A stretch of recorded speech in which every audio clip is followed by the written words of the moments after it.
Kenya and almost every African country was birthed by the ending of empire. Our borders were not of our own drawing. They were drawn in the distant colonial metropoles of London, Paris, and Lisbon, with no regard for the ancient nations that they cleaved apart. Today, across the border of every single African country live our countrymen with whom we share deep historical, cultural, and linguistic bonds.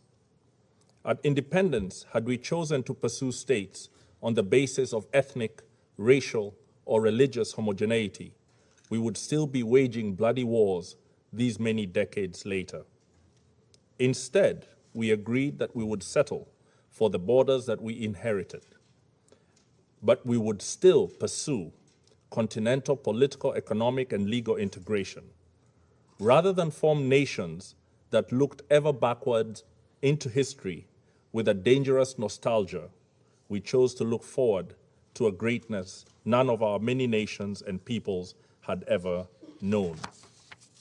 We chose to follow the rules of the Organization of African Unity and the United Nations Charter, not because our borders satisfied us, but because we wanted something greater, forged in peace. We believe that all states formed from empires that have collapsed or retreated have many peoples in them yearning for integration with peoples in neighboring states. This is normal and understandable. After all, who does not want to be joined to their brethren and to make common purpose with them?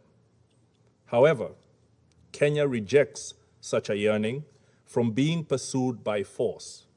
We must complete our recovery from the embers of dead empires in a way that does not plunge us back into new forms of domination and oppression.